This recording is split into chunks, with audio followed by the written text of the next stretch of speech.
On a crowded city bus, a teenage boy noticed an elderly man standing and struggling to hold the rail. No one moved. The boy stood up and said quietly, "Sir, you can take my seat." The old man smiled and sat down. "Thank you," he said softly. The boy shrugged. "My grandfather always says something," he replied. The old man looked at him for a moment, surprised by the simple kindness. When the bus reached the next stop, the elderly man stood up carefully. Before leaving, he placed a gentle hand on the boy's shoulder. "Thank you, son," he said. The boy nodded and the old man stepped off the bus. They never saw each other again. Years passed. The boy grew up and life wasn't easy.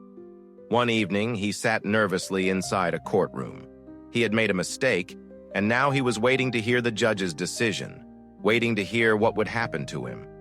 His hands were shaking as the judge entered the room. Everyone stood. The judge opened the file and looked down for a moment. Then he paused. Slowly, he looked up at the young man. His eyes narrowed as if trying to remember something. "Did you ever give up your seat on a crowded bus to an old man?" the judge asked calmly. The young man blinked in surprise. "Yes, sir," he said quietly. The judge leaned back in his chair and smiled. "You told me your grandfather said respect costs nothing." The courtroom went silent. The young man's breath caught. The judge closed the file in front of him.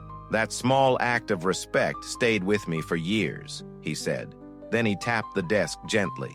"Everyone deserves a second chance." The gavel came down. Case dismissed.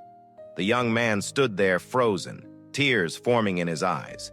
Sometimes the smallest act of kindness comes back when you need it the most. If you believe kindness always returns, leave A in the comments.